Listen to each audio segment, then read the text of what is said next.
Hi everyone, and thank you for joining in again for my approximately monthly AMA. Nice to see you. We have a whole bunch of questions as usual. I think we can keep it inside around about an hour, but there's a lot of good questions today as usual, and keep them coming. You can even submit during this, but if we don't make them today, we will take them next time. So don't feel shy. Send in your questions, and we will be very happy to answer them now or at the next AMA. Before I go to the first questions, I just want to give you a little bit of a general update. As you know, we did a strategy change of direction around about the new year. And that was all about beginning to decentralize, getting communities more involved in contributing to Concordium and outsourcing some of the work, getting people to build essential components and take a little less centralized approach that we naturally had to have in the beginning. When you're kicking off a project, you want to make sure that it takes the right direction. I think that's going well. We can mention a couple of examples. We have the ambassador program, where I heard this morning that we are now at around 40 ambassadors that are out there telling their communities about Concordium. We would still like to get more, so feel free to go in and sign up for the ambassador programs. There are some benefits attached to being an ambassador. And also we have launched our digital asset platform, where we give you a lot of assistance in terms of various tools and templates that can make it easier for you to build content yourself and distribute that coherently with our sort of look and feel and image that we wish to portray.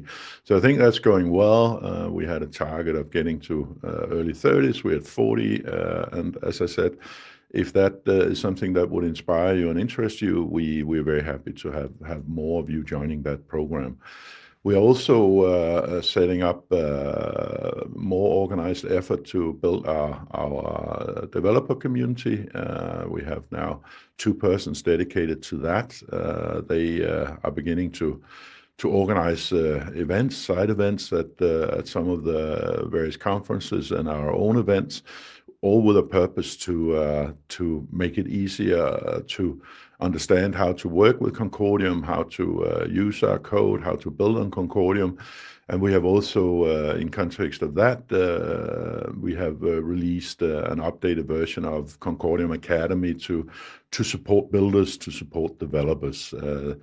And in general, I think it's really about getting the community more engaged. You all have a role to play here. Help us by sharing, help us by linking, help us by liking all of the content that's coming out on a continuous basis. And between us, we can reach an ever broader audience. So we very much appreciate your assistance and help and support in this. Another thing I wanted to mention, because it's going to take up quite a bit of our airtime in April, is that you all know that I was an early internet pioneer and had some success with launching one of the first internet trading platforms back in the day with Saxo Bank. And of course, when you have had success with a transformative technology, you keep looking. That's also what brought me to blockchain fairly early on. But there is, of course, a new kid on the block that I think we're all increasingly interested in, artificial intelligence. Now, I've also followed that space for quite a long while, made a few investments in it. I find it extremely fascinating, and much as I liked the internet, I actually think that AI is an even bigger disruption. In fact, I have no hesitation in saying that this is the biggest disruption I've seen in my lifetime, and hence probably also the biggest one you have seen in most of your lifetimes, unless you're very, very old. AI is really interesting, and it's gonna change the way we interact with each other. It's gonna change the way we do things. It's gonna provide a lot of efficiency and a lot of progress and a lot of amplification of what we do. I don't think in the short run you should see AI as a big threat, more see it as something that you can use to amplify your own abilities to have more productive output, deliver better quality. Long term, there's a lot of scary aspects of AI as well, and we'll see how that develops. But I think it's something that you need to be involved in. And hence, we've of course also looked at that in a Concordium context. What role can we play here? What is the intersection between AI and blockchain? And I would like to sort of hint at some of the conclusions that we have reached and that you'll hear more about in the coming months. For me, there is a clear intersection and a clear interplay between blockchain and AI. And the early sort of obvious one that by happily sits quite well with Concordium and the vision that we have pursued right from the start, is that you already been exposed to deep fakes. You maybe haven't yet got the call from your kid saying, "Oh, Dad, I lost my wallet and I have to call from another phone. Please transfer $100 to me now." But you will, because AI also lends itself to fraud, to misrepresentation, to deep fakes, to a lot of things that unfortunately can be used for good, but can also be used for bad. So if you look at the current legislation that's coming out, the current comments that are coming out, they're very much about responsibility and accountability. Now, if an AI agent is out there performing some task, who's actually responsible for what it does? This is also something that's currently holding back the big platforms from releasing some of the good work they're unquestionably doing behind the scenes. But there's a real concern with the Metas, the Googles, and those guys that if they release sophisticated AI tools, can they be held responsible as a platform for abuses of that? Just as Facebook can get big fines for hate speech, etc., and hence a big team sitting there trying to make sure that they delete stuff that could get them into trouble.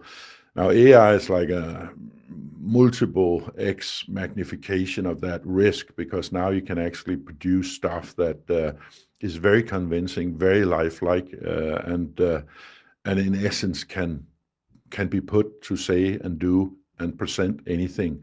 I think we will all get to learn that the hard way if we haven't already in the next 12 to 24 months. I think I'd keep a good eye on the U.S. election, the presidential election. I think we'll see an avalanche of fake news and fake videos, etc., in connection with that. You could argue that both candidates might benefit from a bit of artificial intelligence, but there is a clear problem with AI. Who's responsible? Can you know who you're dealing with? Can you know who is behind the messages that you get? And that, I believe, with the Web3 ID, we have a very good solution for at Concordium. So we will, in the next week, probably the beginning of the week, we will release a fairly detailed video around how those things can actually interact.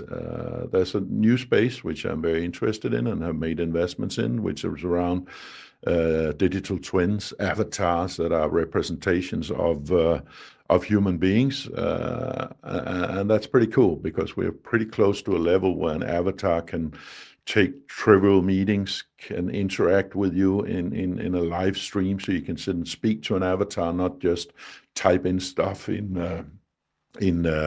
ChatGPT or OpenAI, but you can actually have a very real life experience. And I would hazard the guess that 6 months from now you could take a call on a streaming platform with somebody, and you wouldn't be very sure about whether you're speaking to an avatar or speaking to a real live person.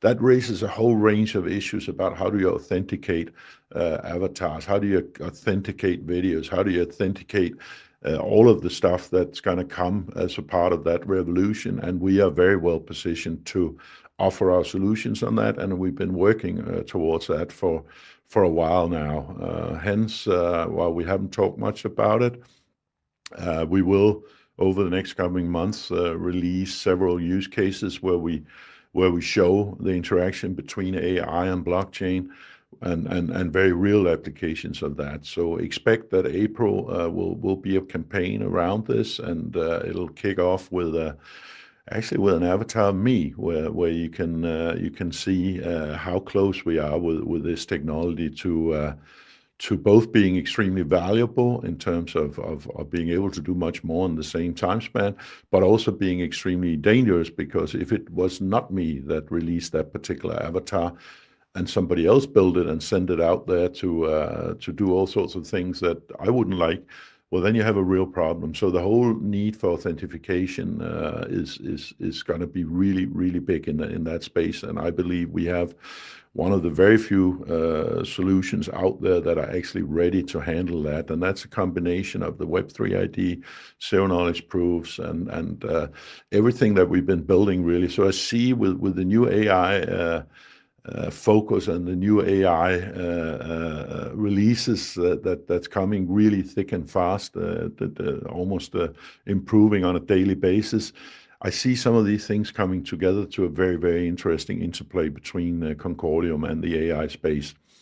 Now, we have never sort of strayed from our vision, and I think it's interesting that what we said many years ago in terms of regulation, in terms of the need for ID, etc., is now beginning to become conventional wisdom, and people are accepting that that was actually correct. This is what's going to happen, and now we have to backpedal to make sure that we meet our obligations in this space. So that's of course good for vision, but we have never sort of strayed from that vision. We didn't become the NFT platform for NFTs, particularly in the 2021 hype craze there. So it's not a question of us sort of moving with the flavor of the month, like you see a number of other blockchains sort of adopting AI. In fact, I would say 90% of the investment projects that people send to me these days mention AI, just like in the late 90s, they all mentioned the internet. That doesn't mean that people have really cool solutions, but it's a buzzword that helps you get investment and helps you get to the attention of people.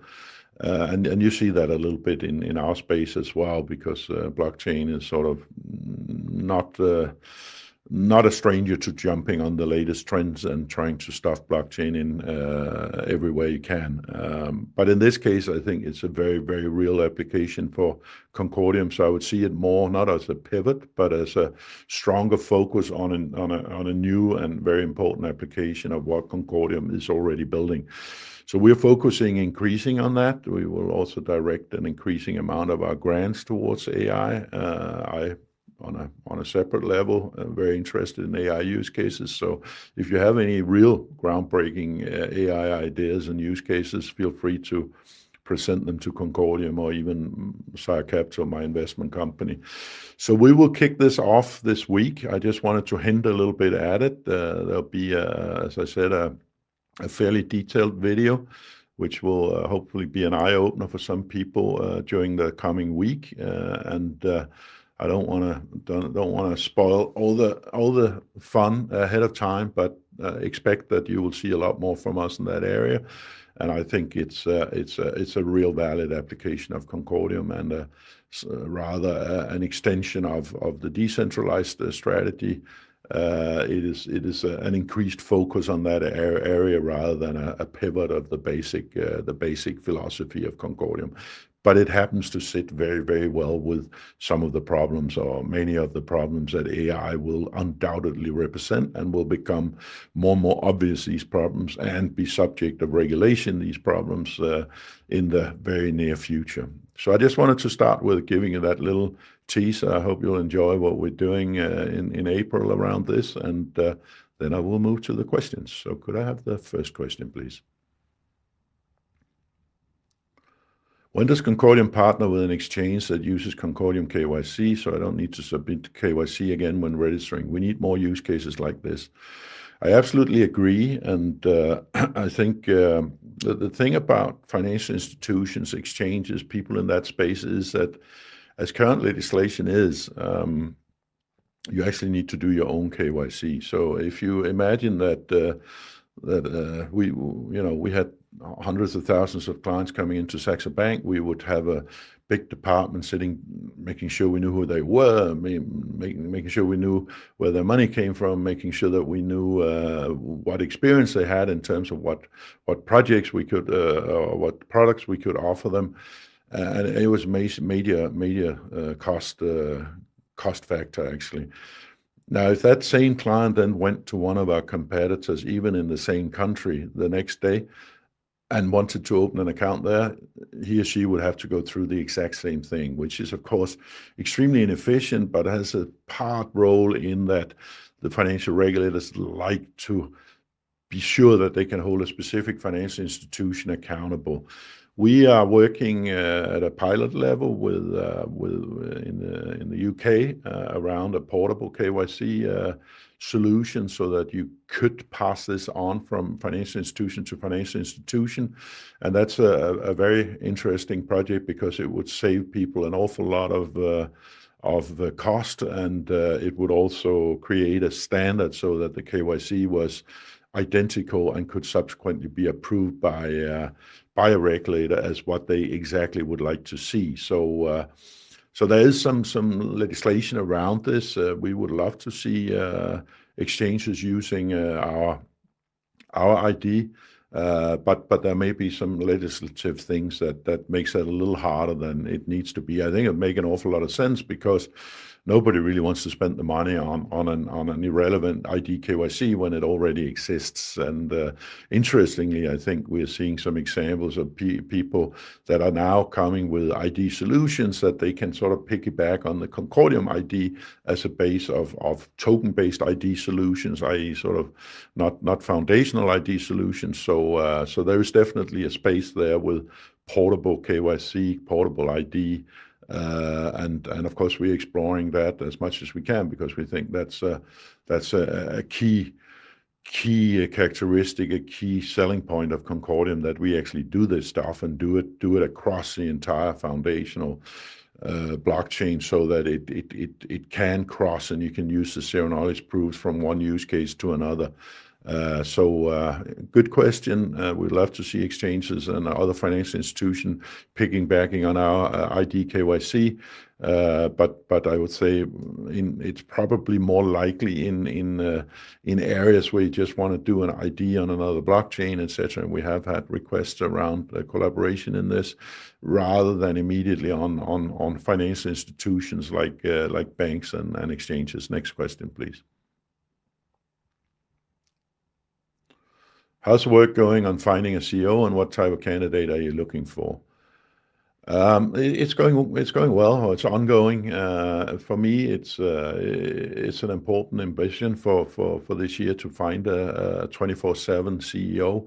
I spend a lot of time on Concordium, and I probably also spent a little more than I really have time, because I also have a number of other investments that deserve some attention. So for me, it's actually a very high priority, also for my own benefit, to find a CEO. But even if I spend a lot of time on it, it cannot be 24/7. I think we gave the project some direction in the last year or so. But I absolutely believe that the time is right to appoint a CEO, and I have a couple of recruitment agencies looking at that at the moment. I've spoken to the first few candidates on it, and there's some interesting possibilities. But it's a process that we are in the middle of, and as I said, I have strong incentivation also from a personal level to find that, and I think it'd be absolutely the best thing for the project also to have an experienced person being on the ground 24/7 with full focus on this. The candidate, I'm fairly open-minded, but of course it should be somebody with a degree of foot in both camps, having some understanding of the real world. Some of the candidates are out of the financial sector, TradFi sector, but have spent the latter years in our space. But I would clearly have a preference for somebody that understands both areas deeply, and perhaps also more experience with the DGen space and more appeal to the DGen space than I personally have. I can't really put on a hoodie and play DGen. I could, but it probably wouldn't work very well. I have a great deal of respect for the innovation and the sort of blockchain specific, blockchain native innovation that's happening. But I would really like somebody that has some of that experience, but also has some experience of how the world around us work, because that merge between what's around us and where we can add improvements and innovations to existing business models is still the biggest opportunity. There will for sure be things that can be done on a blockchain, projects, business models that couldn't be done without a blockchain, just as you couldn't have done social media without the internet. But the really big prize is still in how do we use blockchain to improve the financial system, to improve provenance, to improve transparency in industrial scale processes. And we've been happy to announce a couple of partnerships and use cases around also some big corporate use cases. But of course, a lot of the activity is still driven by the crypto natives, and that's also very important. So ideally, somebody that can do both, can understand both, and understand the intersection between them. But then again, we'll have to see what shows up. But it is a very high priority to solve this. These processes take some time. Good people are typically employed elsewhere. They want to leave nicely. I think it says a lot about a person, how that person leaves a job. So we're not going to push somebody to not behave responsibly in a current position. But it's something I hope to solve within a couple of months, maybe 3 months, depending a little bit on what candidates show up. Next question, please. Do you still believe it's the right strategy not to list CCD on more central exchanges? The prospect of getting one's project token listed on an exchange is limited if L1 isn't listed. I don't think it's ever been a strategy not to list on more exchanges. Absolutely not. We would like to list CCD on more exchanges. We just announced a listing on a smaller exchange last week or the week before. We're in conversations with a couple of other exchanges, but you have to understand a couple of things here, right? We're back in a market where more projects are launching. This means that the waiting list and exchanges, the cost of exchanges is increasing again. So it's not that easy. If I could just put CCD on this and that exchange, I would do it tomorrow. But unfortunately, it also depends a little bit on the exchange's priorities and the exchange's ideas. But it's certainly not, has never been a strategy not to list us on many exchanges. It's more the art of the possible, and we definitely have an ambition both to list on more exchanges, to get more on-ramps. We've also announced Swipeblux recently, which is an on-ramp. That's a different way to access CCDs. But absolutely a priority. And as I said, we are in a couple of discussions now. I got to manage expectations. That doesn't mean that it's going to launch next week, but for sure we'd like to list on on more exchanges, and anybody has good contacts as in at exchanges that we may not have on our radar, we're always very happy to listen to that, because of course access liquidity is very important for any project in the world, not just in this space. If you have a low volume, hard to access asset, it doesn't necessarily unfold its value in the same way as if it's listed on the New York Stock Exchange, right? So feel free to come with input if you have real contacts at some exchanges, but alongside with that, we're of course doing our own work there. Next question, please.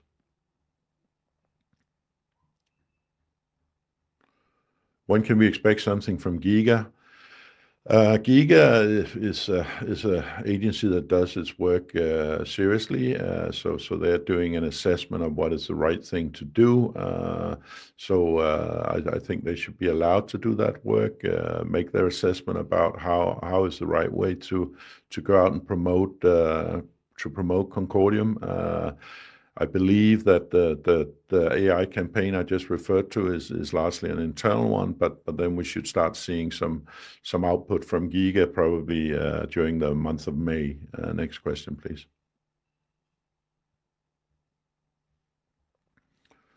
In the new strategy, Giga was mentioned for influencer campaigns. Any updates? It's the same answer, really. They're doing their homework, figuring out the scope. Influencers are part of the consideration, but I think we will let them do their work. And as I said, I would expect the first sort of output probably in May.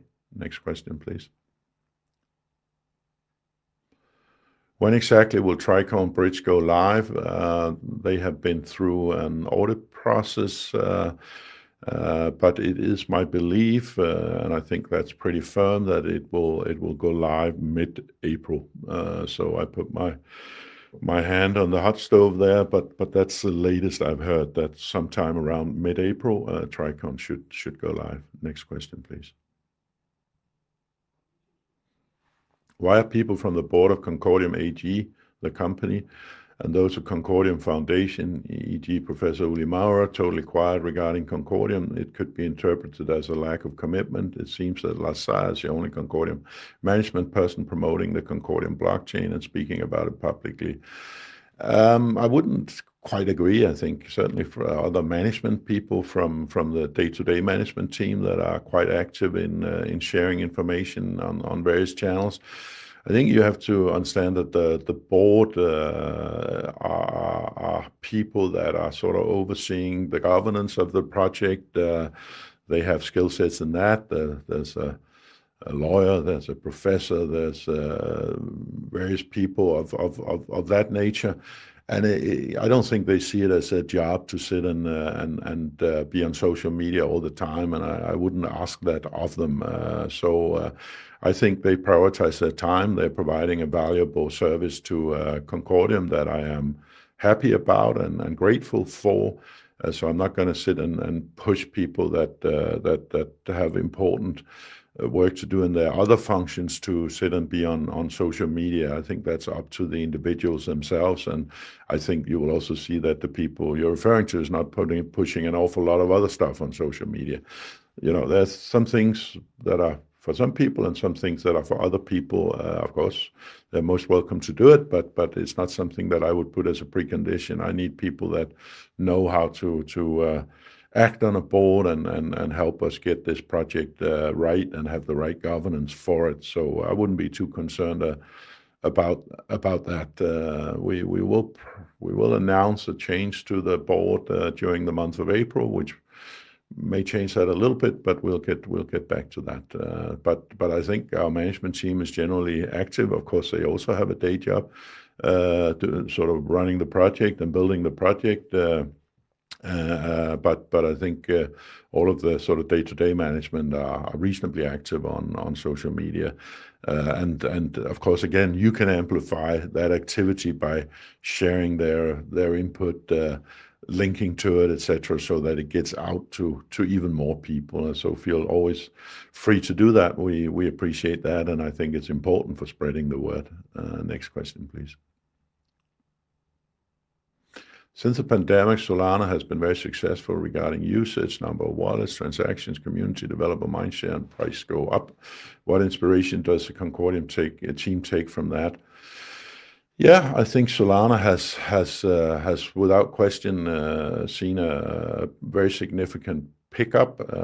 That's always inspirational, also because it looked not that great, not a year and a half ago, and they managed to sort of come out of the doldrums. There are other projects that go from being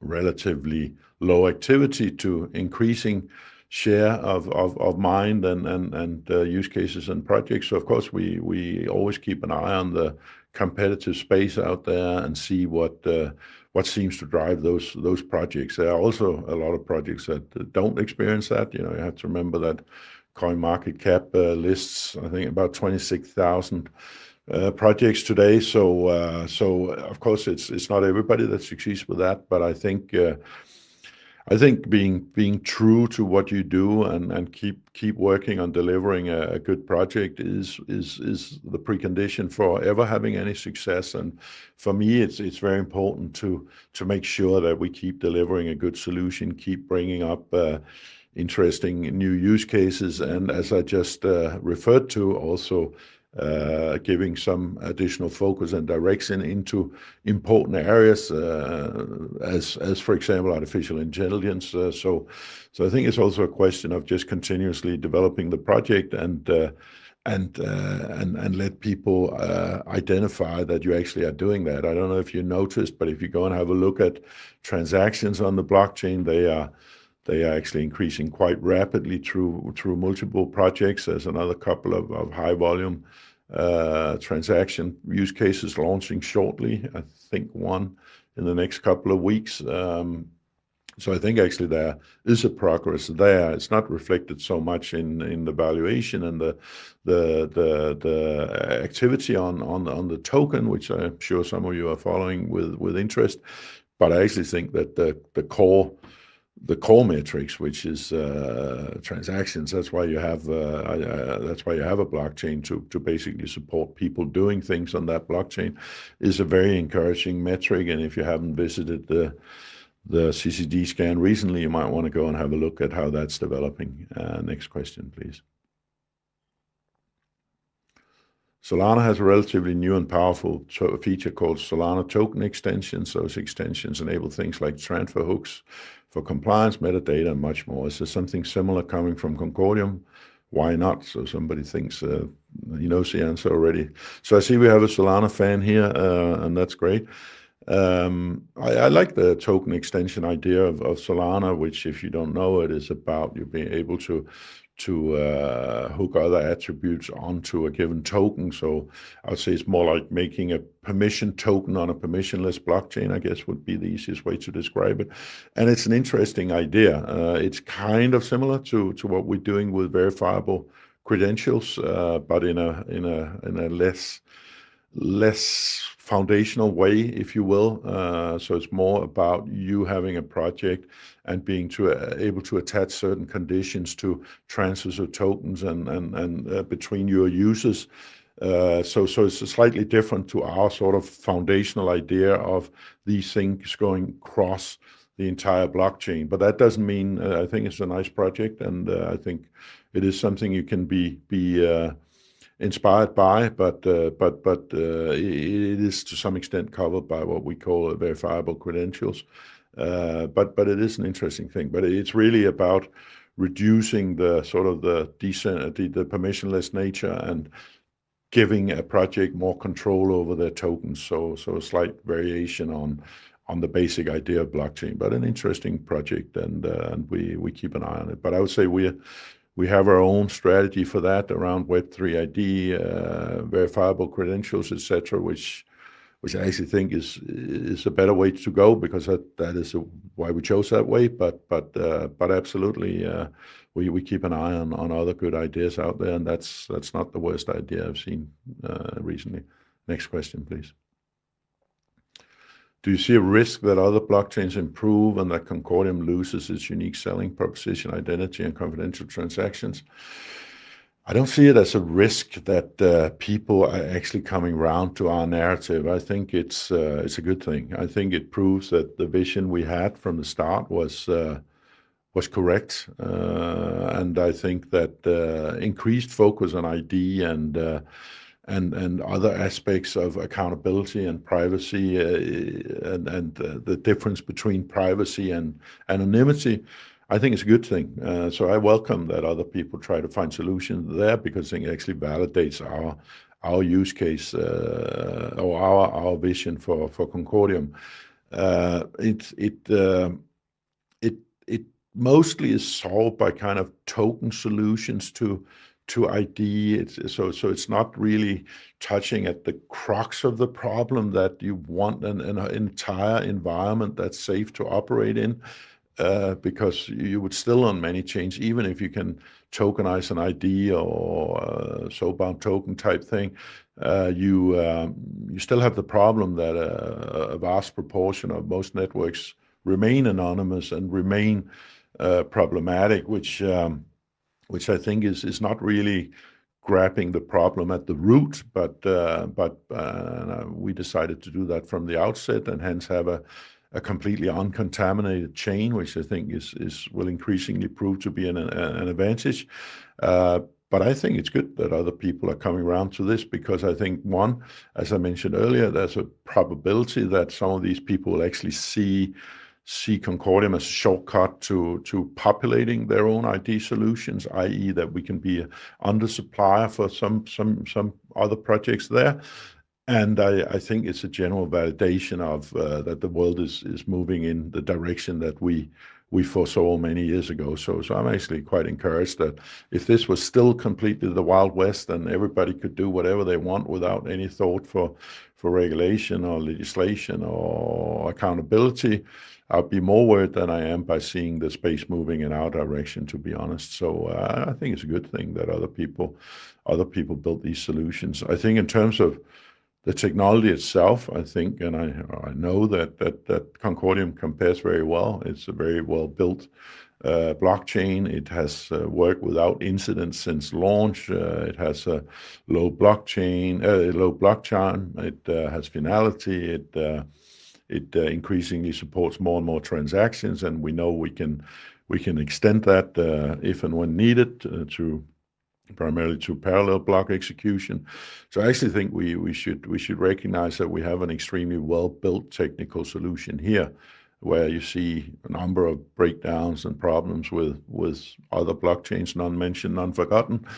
Doesn't seem to happen here, knock on wood, and that, I think, is a testament to us having been pretty careful both in our cryptographic understanding and in our actual tech build.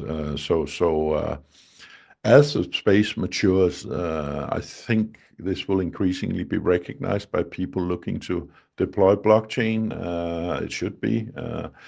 But of course, when people are just venturing into blockchain as a let's say, an old world company, they may not yet appreciate fully these differences, and that's really what we need to help educate people on.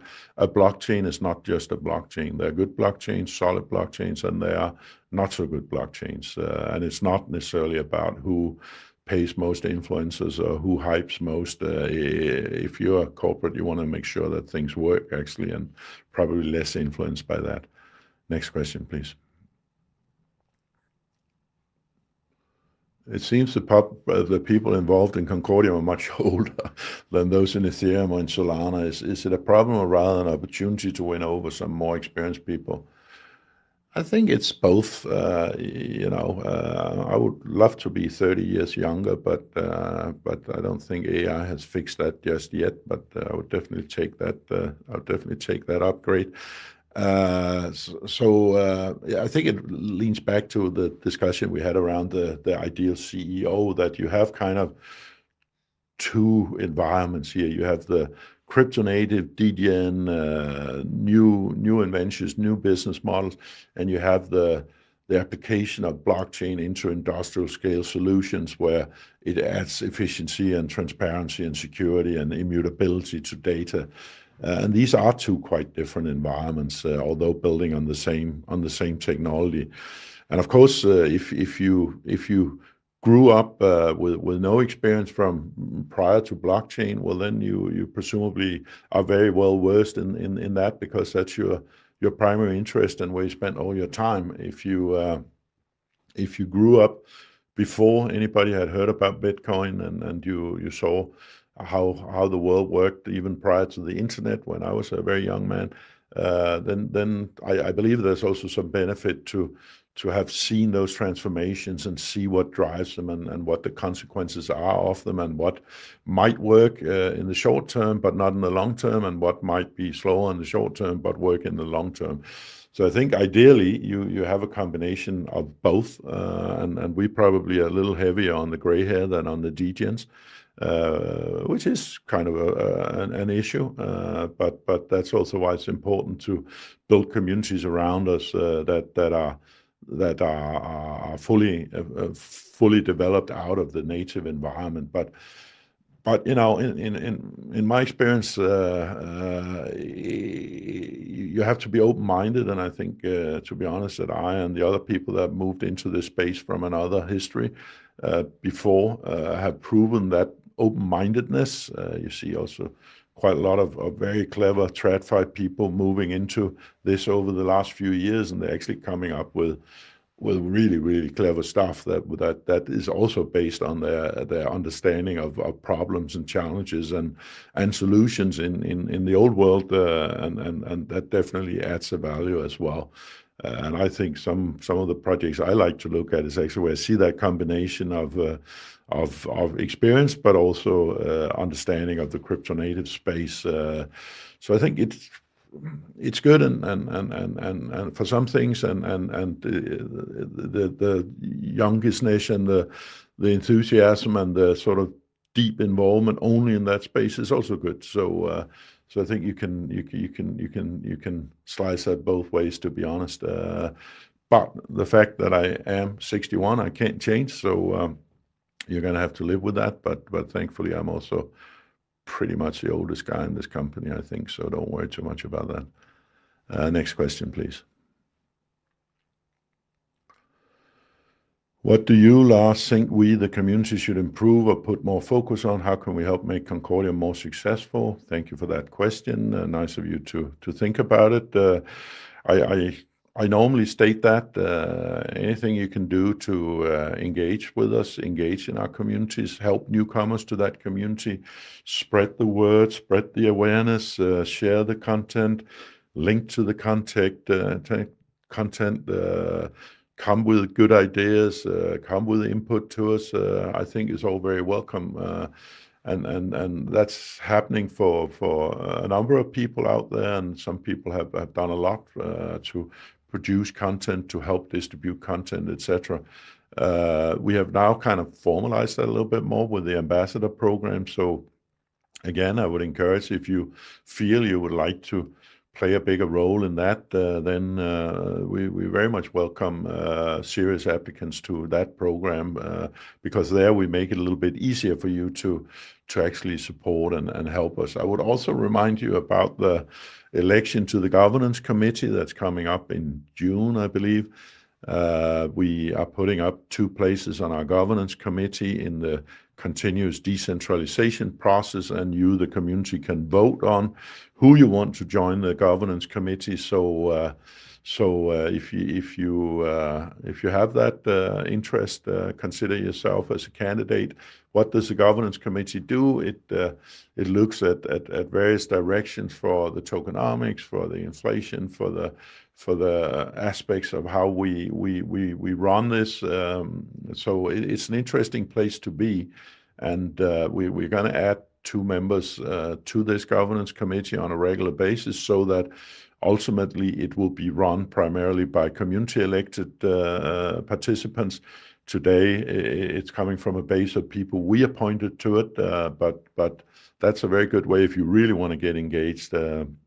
Consider if you could be a candidate for the upcoming election, where we will elect two community members to the governance board. You even get some money for it, so you could also take that into consideration. So that would be a couple of ways, but anything you can do to help awareness, to support and like and spread the word is of course very important. And if you see interesting use cases and projects out there that are building on other chains, but where some of our attributes could be very relevant, speak to them, tell them about Concordium. I've met people that hadn't heard about Concordium that were about to go onto other blockchains, and if you sit down an hour with them and explain to them what is the difference between Concordium's particular characteristics and other blockchains, I have over time moved a number of those people and changed their decision, because actually when they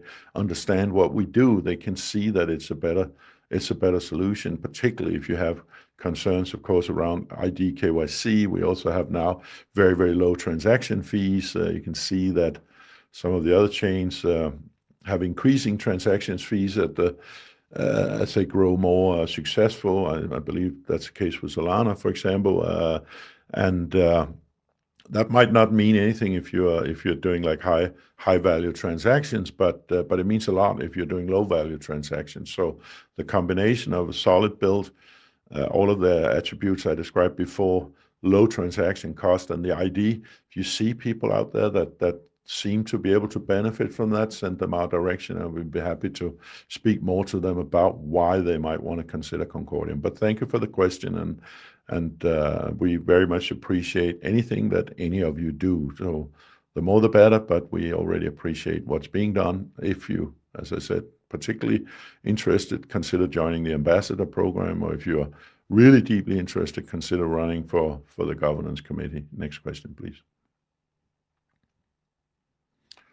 Let's think in scenarios. Let's say there was an entity, e.g. some institution that wanted to acquire a large amount of CCD, e.g. for 10 million. Could they do an OTC deal with Sire Capital, or how could this be done without moving the CCD price too much? Well, they're not going to be doing an OTC deal with Sire Capital because I'm not selling, so I can rule that out. But of course, the way that we have always funded this project in earlier rounds has been through the foundation letting go of some of their tokens, not on the market, but in deals where people have then contributed to the financing of the project. So I imagine that if a VC wanted to put in a substantial amount, that's a discussion. We actually want to distribute for decentralization purposes also some of the foundation holdings over time, but we're not going to go out and dump them on exchanges. But for locked up deals, which typically VCs actually prefer, because they want to know that there is some lockup mechanism. Yes, that could conceivably be an OTC deal with the foundation, but not with me. I'm not selling. Next question, please. Any plans on getting listings on Bybit and Binance? We love to, but as I said earlier, it's not always only down to what we want.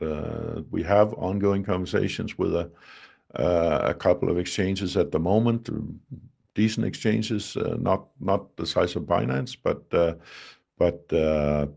we are definitely looking to add exchanges.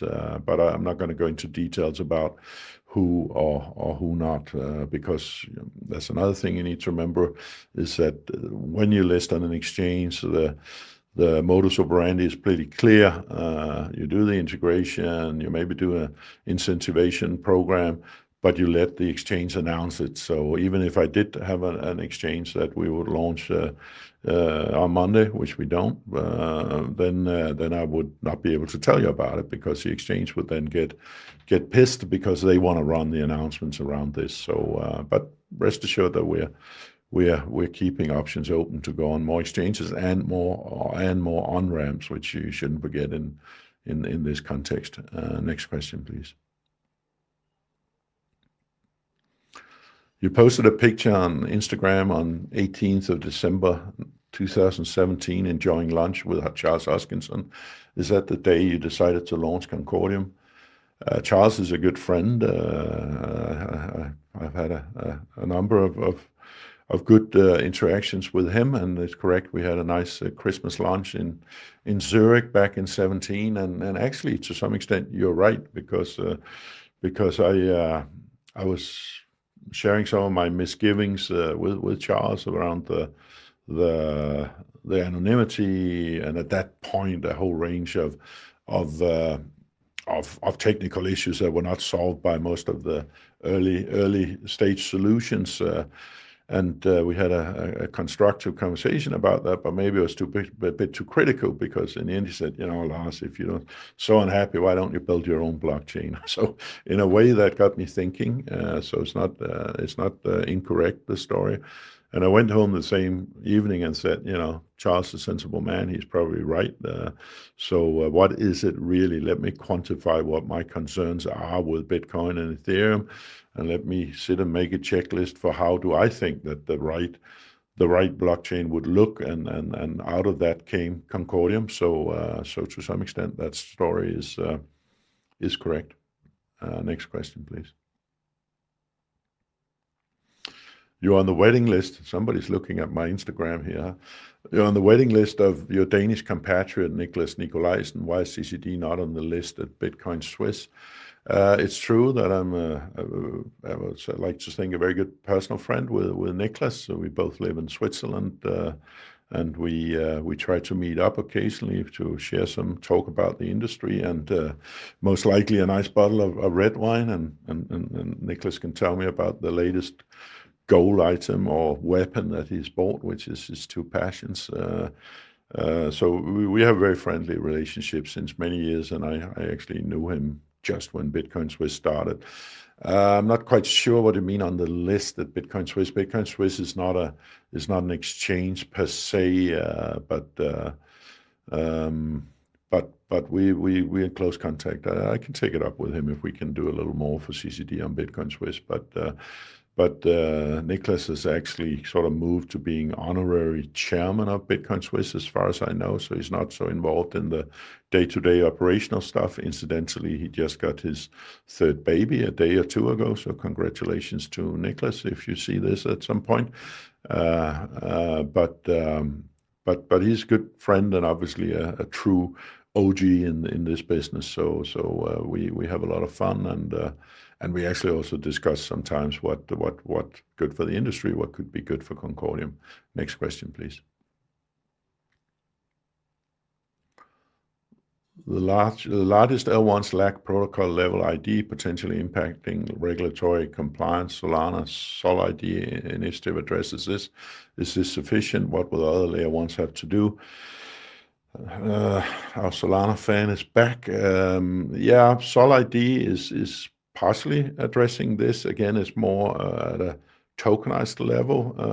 As far as I'm aware, I'm not deep into the detail around it, but I think we will see everyone trying to address this in one way or the other. We actually have an interesting use case, digital social ID, that is also doing something in multi-chains, and as far as I know, they're using the Concordium ID as a base of the Sol ID. So you kind of need something to bring to that ID, and of course it's not like on Concordium something that's applicable to the entire community, entire network. So it addresses some issues, and I don't think, as I said, I don't think you should be worried about this. This is only good that the industry is coming around to understanding that ID is kind of the basic ticket to play in the normal world. There might be some fringes where you can ignore it, or something where it's not relevant, but if you're doing anything to do with what could look like financial transactions, clearly ID will be required across the globe in some way, shape, or form. Some regulators are a little bit ahead of the curve, somebody behind it, but it's so basic in the TradFi industry that of course it's going to spread to this industry as well, and I think for the good, to be honest, because I don't think it's an objective for for this industry to sort of support people being able to do things totally anonymously, because it doesn't mean it has to be bad because you're doing it anonymously, but it could be bad.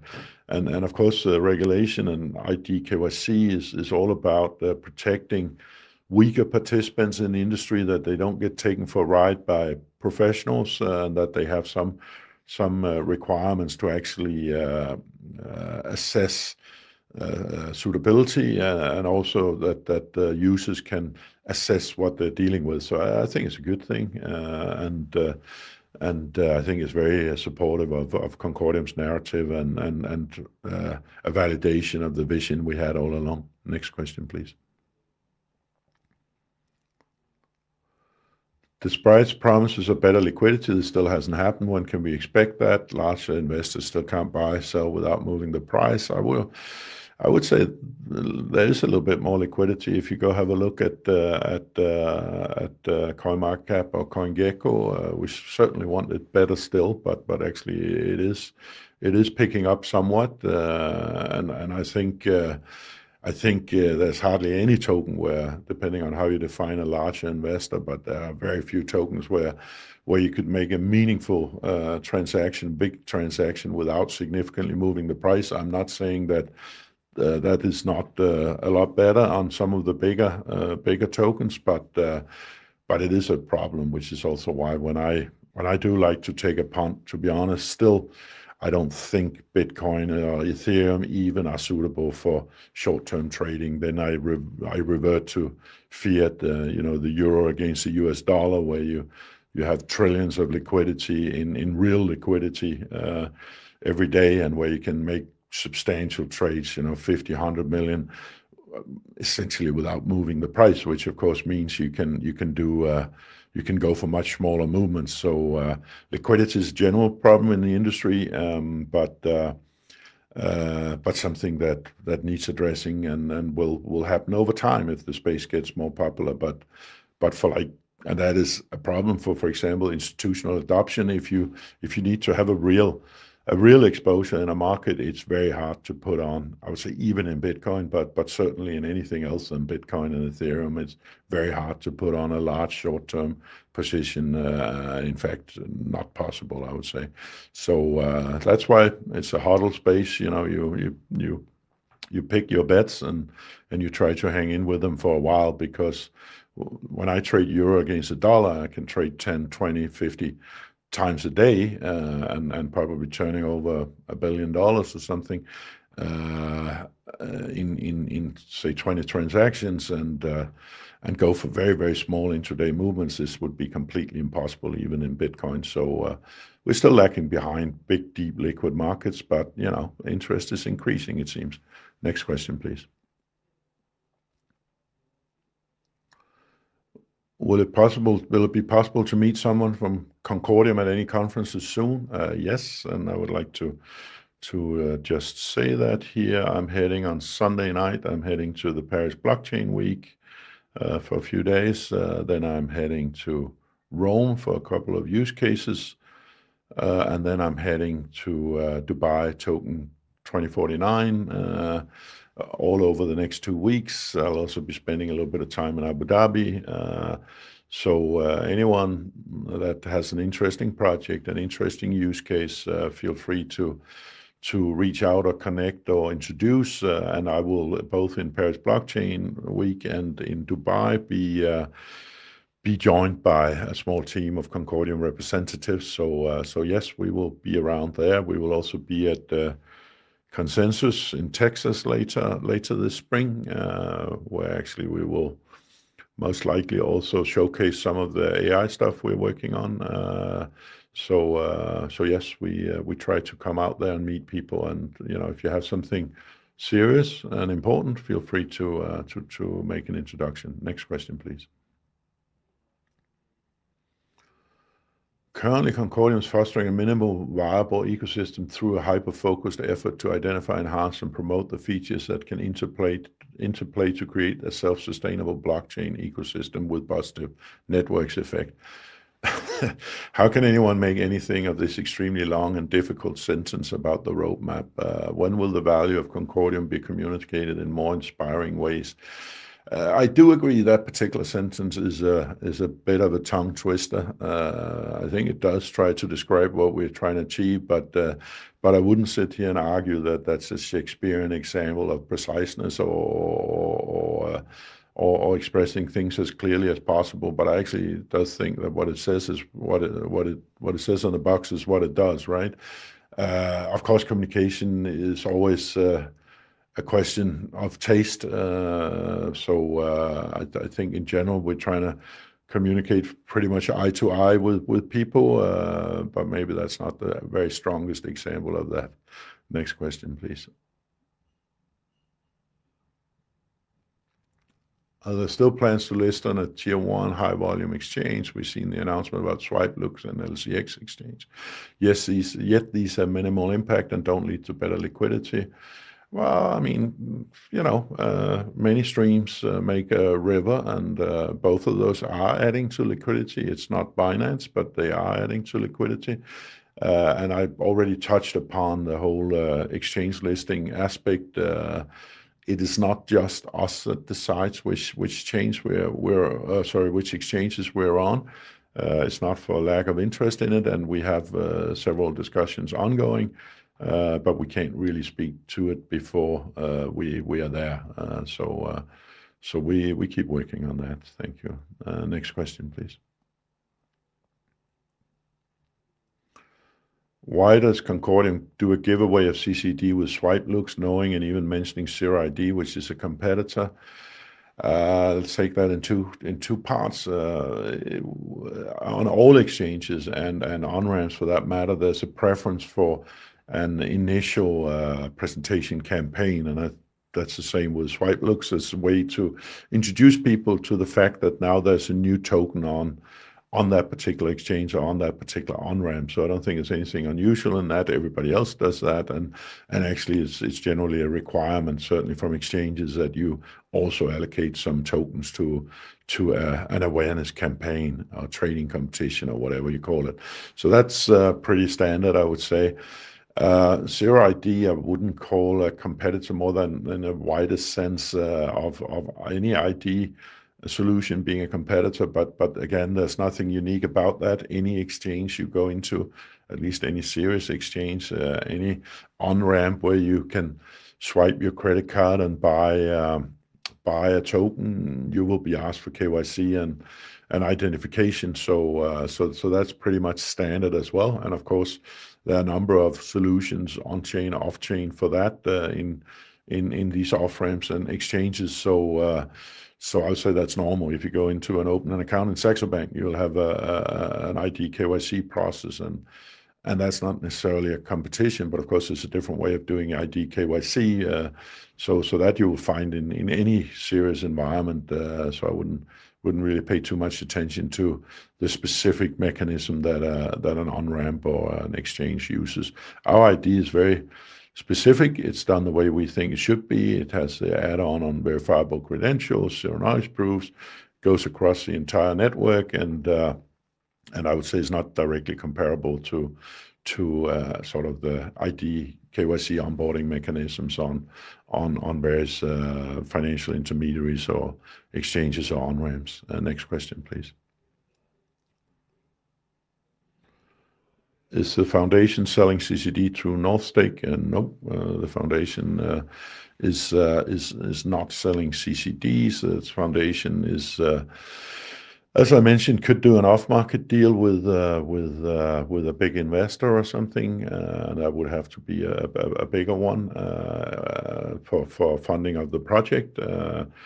Or it would distribute CCDs to some use cases to support their launches, to support their transactions in some cases, but we're not sort of out selling the core stake of the foundation through neither Northstake or anywhere else. Next question, please. I don't know if that indicates that was the last question, but I'll give it a second. It wasn't the last question. Why didn't Concordium announce their partnership with Fujitsu properly? What is the marketing agency doing? Well, I said this before, and I will say it again. When you're dealing with big corporates, then it's their agenda, it's their way of marketing stuff, and they don't necessarily share our wish to see this high and low everywhere, right? So we're very cognizant and respectful towards anybody using Concordium blockchain, how they would like to announce it. Actually, I think it was pretty nice of Fujitsu to announce it directly on their own LinkedIn page with a million followers. But it's really for them to decide, and that's also why I've said to you many times, this thing will be coming up. We can't announce it because it is down to that particular project or use case to decide how they want to do it.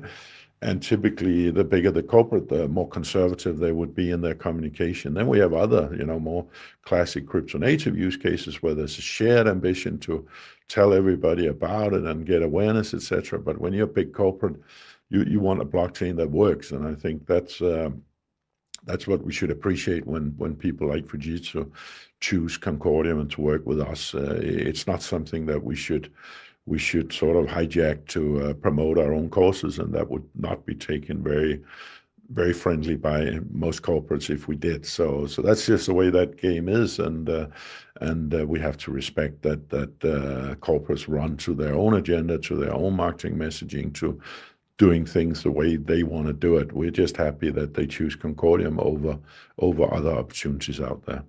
Next question, please. Can you elaborate on strategic importance of EUROE for Concordium, also in light of ECB being open for distributed ledgers facilitating euro payments?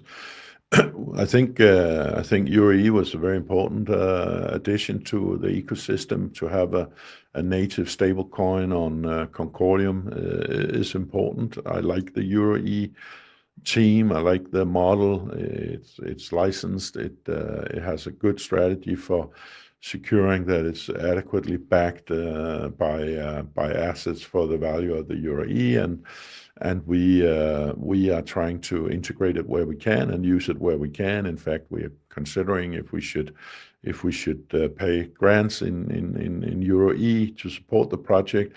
So I think it's of significant importance. There's obviously a number of big stable coins out there that typically dollar-based. So there is a distinct need for euro-based stable coins, as a lot of people obviously transacting not just in dollars but in euros.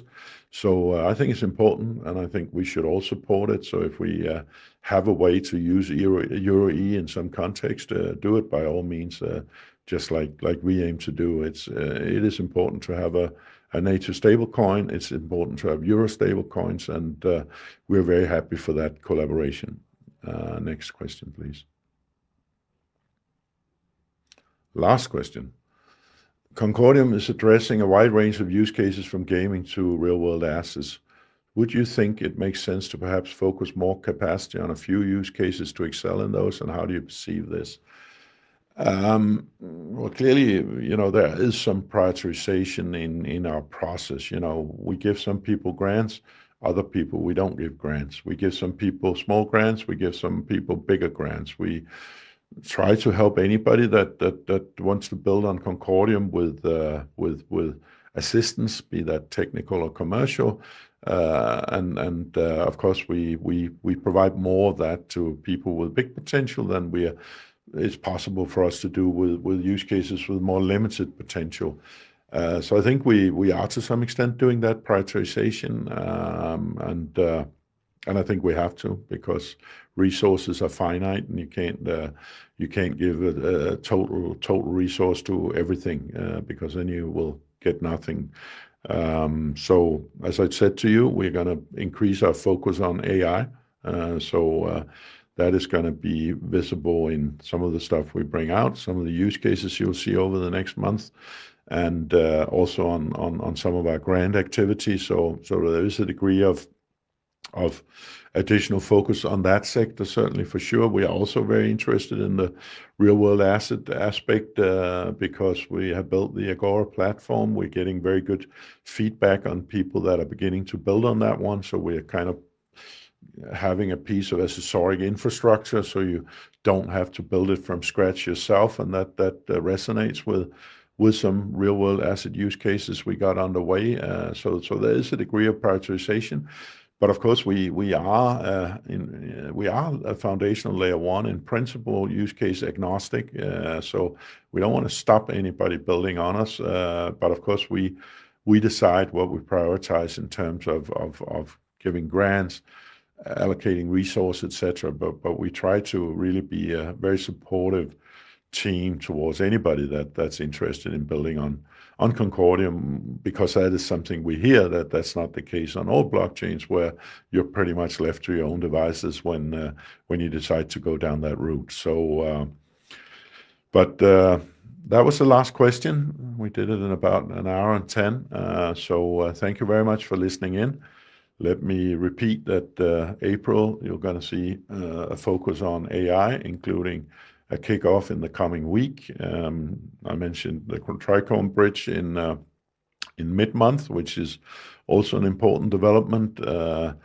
And I mentioned that I and the team will be out and about in Paris, Rome, and Dubai in the next 2 weeks. So feel free to direct interesting stuff to us there. And in the meantime, I'll be back in about a month's time. Thank you for all your questions. Keep them coming.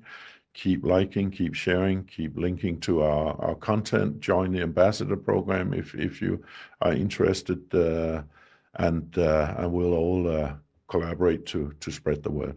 Thank you very much for this time, and enjoy yourself and have a good life till we meet next.